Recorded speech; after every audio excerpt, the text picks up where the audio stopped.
Welcome to Inspirational Journeys, everyone. My name is Ann Harrison Barnes, and today I have with me Kristi Bridges, who is returning to do a special writing exercise for everyone.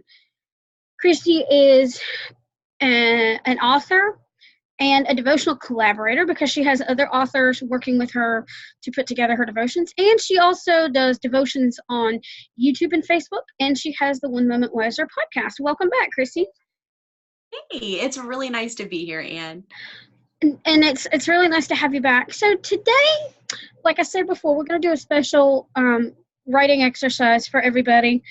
But I want to ask you, well, first of all, let me explain, if you haven't gotten the Option Ocean Navigating the Sea of Possibilities book yet, I encourage you to get it because we're going to be talking about day 28, which is one of the exercises. But before we get into that, Kristi, what inspired you to come up with the exercise to write a letter to your mentor?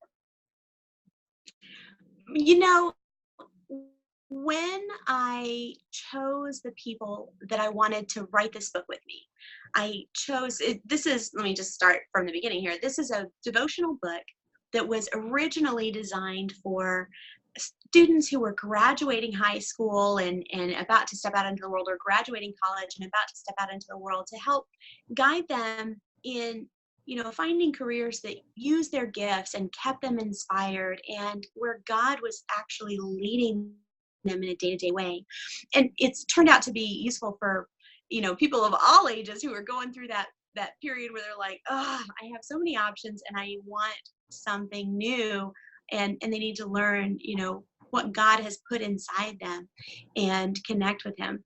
But because it was aimed at these high school and 20 something generation, I thought of myself when I was that age and realized that I didn't listen to just one person. God sent me stepmoms and teachers and other people to speak into my life so that I could really get what I needed, what he was trying to say to me. And so I invited some other people who've been through different life experiences and who live high quality lives now to write devotions for this group of readers. And our first exercise that we did together was to place ourselves into the shoes of, not just think about what we need to say to the younger generation, but actually remember what it was like to be 18 or, somewhere in that age range. And so we wrote letters to that 18-year-old me. Each of us has that 18-year-old me. And we wrote to the people we were then about the lives that God had for us to live, and some of the tough times that we would go through, and how things would turn out. And I swear, if there was really time travel and our really younger selves could read these, we would be violating so many rules, I'm sure. Oh, yeah. We told ourselves some secrets. But it helped the authors to not just preach, but to actually speak from a place of, the things we would have needed to hear back then. Wow. So again, I would suggest that you go back through your the podcast feed and listen to my writing exercise where I suggested that you write a letter to your younger self. And I not only heard that advice when you did the interview with Jimmy John Sill, who actually contacted me after our interview, by the way. I also heard it. I listened to the Right Minded podcast that airs on Mondays with Grant Faulkner from NaNoWriMo and Brooke Warner from She Writes. And that was the writing challenge a few weeks ago. I think last month maybe. But that was the writing challenge right before I listened to your podcast. So that is basically confirmed with a lot of people. It's good to do that, write a letter to your younger self. But here's the second part of the exercise. Mm-hmm. After you write a letter to your younger self, folks, go ahead and write a letter to a mentor that you have, that has brought you through any trials that you faced, helped you along your walk with Christ, helped you in any capacity. And if you want to elaborate on that a little bit, Kristi, go ahead. Sure. We so often put people on a pedestal and think, oh, that person gets zillions of fan letters. They don't need anything from me. But in reality, there's not a person in the world that isn't benefited by hearing, hey, I was going through a tough time and the words to your song helped me, or that book you wrote, or that how you were in my life, just showing up and helping me through things really touched me. Whatever capacity someone has touched your life, I think it is helpful for ourselves to actually write down that gratitude, but it's also helpful to them. Don't ever think that someone's going to disregard that, because you may be the voice that speaks into a very lonely day or a day of self-doubt. So that's the other side of that coin. Don't just write to your own self, but write to those people who led you through things. Right. And I'm going to have to tell you, even though the person who touched my life, like you and I talked about on your podcast, and I told you before, even though he's no longer with us, so to speak, on this earth, I still wrote the letter, even though nobody will see that. I still wrote that letter because I felt the Holy Spirit leading me to do that. And first of all, I told him thank you for everything he's done. I don't have the letter in front of me, so I can't give you verbatim. But then I also said, if we were having coffee, or if we sat down over coffee, I'd ask you what inspired you to become a musician or a songwriter, and then I went in there, and then one of the things I added was, if you want to throw my questions back at me, that's okay too. Which, and I felt, and then of course I went into my plot problems, and it's a place where I can write down plot problems and things for the book, and my celebrations too. So having this conversation with someone who isn't physically present anymore, right? Right. He's gone on, but having that written conversation helped you to express how you were feeling, but also you used that as an opportunity to talk a little bit about your own creativity, and that helped you? Yes, it really did. I mean, in more ways than one, because, and then I went out on the porch after I wrote some of the problems, and then this idea came to me: do an interview with such and such character. I'm not giving you any spoilers, but do an interview with this character. Do an interview with that character. So I ended up writing like 2 or 3 more character interviews and posting them on my blog because of that. What a great idea.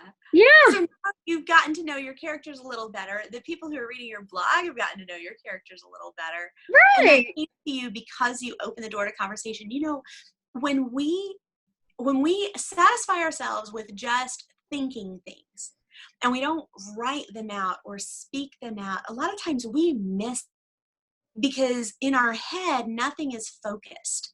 But when it comes through our pen, focus begins to happen, and I think we're open more to more focused inspiration too. How cool. I'm so glad you did that. Yeah, I felt led to do that, and I'm like, and it just really helps. And another thing too, for people who are having problems with writer's block, if you write a letter to somebody, whether it be your mentor and you send it to that mentor, or you write it to somebody who in your past who has helped you, that's gone on to be with the Lord, you write those plot problems, you write those struggles down, it can help you think things through, and the Holy Spirit can work through that, I believe. I absolutely agree. Oh, that's so cool. And right. I swear I want to sit on your front porch, because it just sounds like the most inspirational spot in the universe. You told us last time about it, standing outside in the grass, right Yep. out front, and just feeling that inspiration. I did. So you guys write your letter to your younger self, and then write that letter to your mentor, whoever. It doesn't matter who it is, and it doesn't matter whether anybody sees it or not. Write that letter to your mentor, and then, and if nobody does see it, or even if the person does see it after you thank them, and you want to write another letter discussing problems or creativity issues that you have, go ahead and do that too, because just writing it out may help you. And if that person is still walking the earth and you have a way to contact them, they read that and give you feedback, which could help you initially. Very true. Very true. Now, before we close out, do you have a verse of the day? I should. It's on my phone, which I'm using for this interview. But oh wait, no, you know what? I have a verse right up here in front of me. So Psalm 37, verse 3-6 is taped to my second monitor. And it says, "Trust in the Lord and do good. Dwell in the land and enjoy safe pasture. Take delight in the Lord, and he'll give you the desires of your heart. Commit your way to the Lord. Trust in him, and he'll do this. He'll make your righteous reward shine like the dawn, your vindication like the noonday sun." God is where our focus should be. I will say that Art of Conversation does inspire me. And in my journals, I usually write as a prayer to God. He knows about my life, but when we talk it out in writing, I am, inspired and healed, and I have so much reason for gratitude. So when we keep that focus on God, then just think about it. When you're writing this letter to your mentor, you're actually being a blessing to them and thanking God for putting that person in your life. Right. And I really do. I believe that strongly. And Psalm 37:4 about where God will give you the desires of your heart.